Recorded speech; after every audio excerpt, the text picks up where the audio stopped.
Hi everyone, it's Victoria Carter, and I thought I would just do like a more simple breakdown of the Save the Cat beat sheets. I feel like that this is semi well known information, but I feel like it needs more explaining, and I haven't really seen any videos on YouTube or really anywhere that like really break down Save the Cat into like individual chunks. I did a video earlier this year talking about Harry Potter and Save the Cat, and I broke down like Act 1. But I feel like, I don't know, it just needs to be talked about again. So, in this video I'm going to make a series, so the next 15 videos, because there's 15 beats in Save the Cat. I'm going to be talking about the movie Jurassic Park, for two reasons. Number one, it's widely popular and widely successful, and it's been out since before I was born. So hopefully everyone has seen it by now, or at least kind of knows what I'm talking about. And the second reason is I've been watching an obscene amount of Jurassic Park lately. Because again, it's very, very well done. So let's just jump into it. So the very first beat in Save the Cat is the opening image.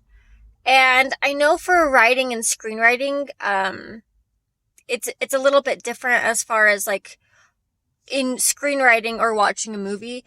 You can rely on visual effects, you can rely on sound, but you can't know what the character's thinking. You can't know their perspective. You can't really know their mood as well, because those are things the actor has to kind of show you and you have to infer. But when you write a story, some of the visual things you want to kind of steer clear of and more focus on the benefit of what you're doing, which is writing a story, not writing a screenplay. So keep that in mind, but most of these things will apply to either one. So the purpose of an opening image in a screenplay or a book is you want to kind of like set up what's going to happen and who the basic characters are, or what the basic idea of the story is. So for example, in Jurassic Park, we'll just jump right into it. In Jurassic Park, the very first scene you see actually doesn't have any of the main characters in it. I feel like this is more common in movies than it is in actual books, but the very first scene it starts off with like jungle sounds, ominous music, a machine's being pulled through the forest. You're like, whoa, what's that about?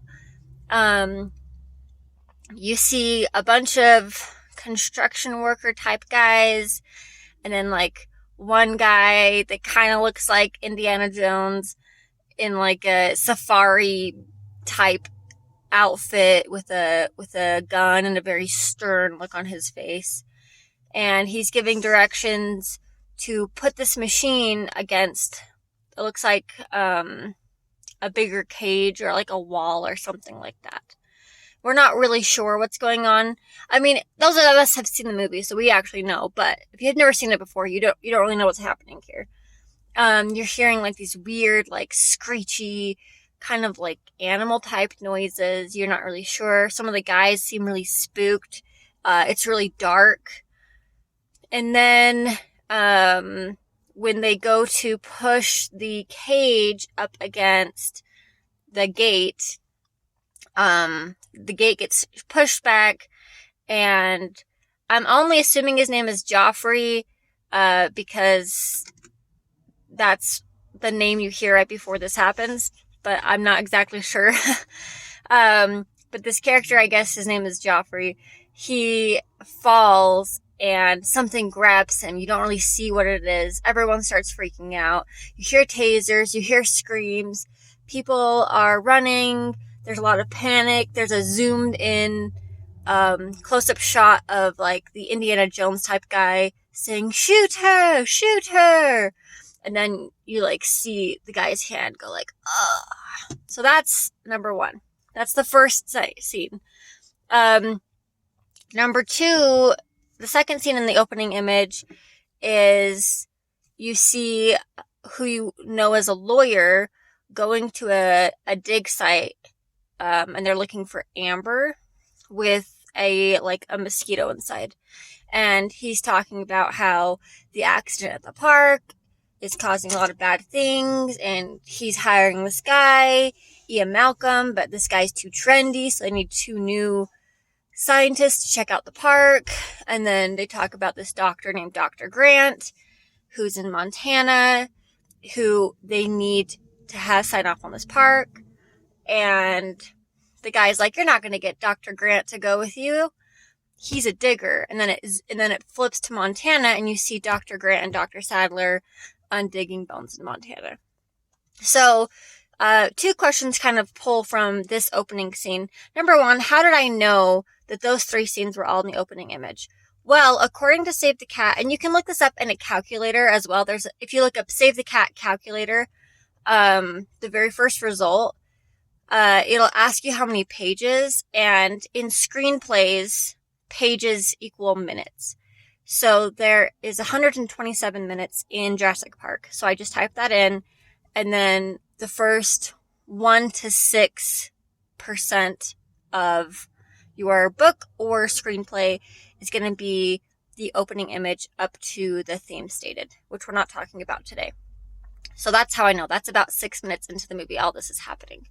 The other thing that's really interesting about why the screenwriter and the director... Now, I've never read Jurassic Park, the book, so I can't speak for how this is done in the book, but maybe I'll do a separate video. I'll read the book and do a separate video of the differences between the original Jurassic Park and the book, but that's not what this video is about.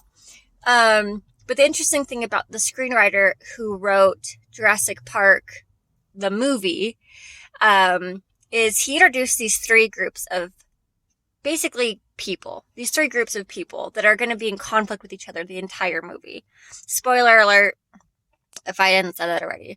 The first group of people is the wild, uncontrollable, chaotic nature of Jurassic Park, of the dinosaurs, of the velociraptors, of the fact that they're in these huge cages. People have guns, people have these huge tasers, and nothing is going to stop them. And they're just going to do whatever they want and eat this guy, which is awful. But that's one group in the story that comes in conflict with the other 2 groups. The next group you see is the group that, cares more about the success of Jurassic Park. It's the lawyer who's like, the investors want, things to go well, and we still want the park to go. We're not going to let this set us back. They're ignoring the fact that this is pretty dangerous, and they just are in it for the money. So that's the next group of people you see. And then the final group of people you see is the diggers, not the diggers, the archaeologists. I don't know why I said diggers. The archaeologists, Dr. Sadler and Dr. Grant, which they have 20 seconds of the entire first 6 minutes of Jurassic Park, the movie. And their group of people is interested in the science behind it, but it's let's explore this at a safe distance where no one's getting hurt. And the fact that all 3 of these groups of people, this wild, chaotic group, this group that is very self-absorbed, and this group that's I understand what this is and why this is dangerous, but I don't have the power to stop it.